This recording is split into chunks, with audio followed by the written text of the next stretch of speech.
Era noite, mas não uma noite comum. O ar estava pesado, o vento sussurrava entre as casas de barro e o silêncio era tão denso que até os animais pareciam contê-lo. Em cada lar dos egípcios, o medo era um convidado invisível.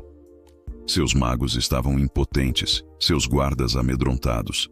Havia um som, quase imperceptível, como um sussurro que ecoava: "Deixe meu povo ir." Mas ele resistiu. E então, começou. Havia rumores, gritos abafados e um pressentimento de que algo terrível estava para acontecer. Era o preço da teimosia de um rei que se opôs ao Deus dos céus. Era a última praga, a mais cruel, a mais definitiva.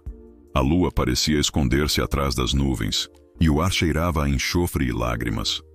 Os gritos se tornaram mais altos. Deixe seu like, inscreva-se no canal e ative o sino para continuar explorando os mistérios mais sombrios das Escrituras. O som de corpos caindo ecoava pelas pedras frias das ruas. Até mesmo os animais primogênitos pereciam, seus gemidos se juntando ao coral de lamentos humanos. Os hebreus, em suas casas marcadas com o sangue do cordeiro, também estavam em silêncio, mas era um silêncio de oração. Lá fora, a escuridão ganhava forma. Lágrimas escorriam por seu rosto pintado, mas era tarde demais. O juízo havia sido executado.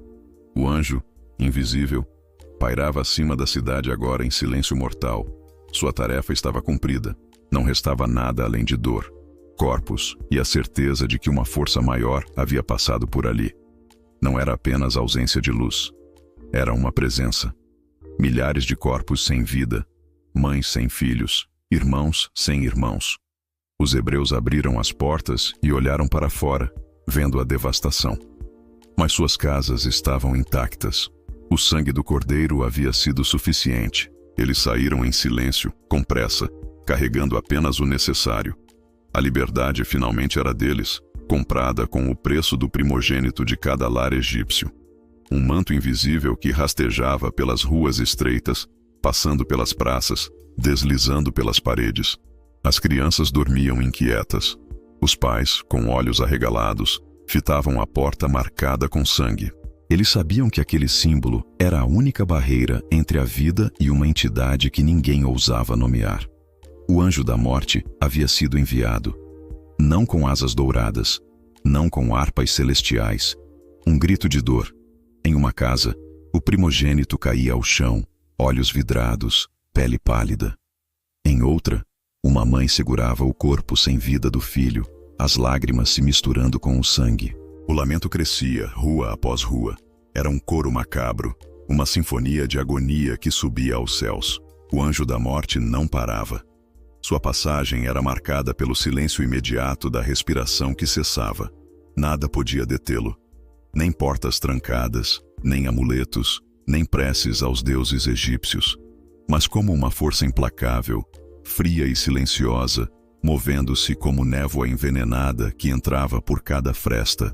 Eles podiam sentir a presença do anjo do lado de fora, pairando, sondando, mas desviando-se ao ver o sangue nas portas. Era como se a própria morte hesitasse diante daquele sinal. Crianças choravam baixinho nos colos das mães, e os homens cerravam os olhos, recitando palavras sagradas com os lábios trêmulos. Nos palácios, a festa havia cessado. O faraó, que se dizia um deus vivo, sentia um calafrio percorrer sua espinha. Um choro. No interior das casas dos hebreus, as velas tremiam, e cada respiração era contida. A cada passo invisível do anjo, o Egito se afundava mais no desespero. No palácio, o filho de Faraó jazia imóvel, e o homem que se dizia divino caiu de joelhos. Ao amanhecer, o Egito era um vale de luto. Se essa história fez sua espinha gelar, imagine o que mais está oculto nas páginas da Bíblia.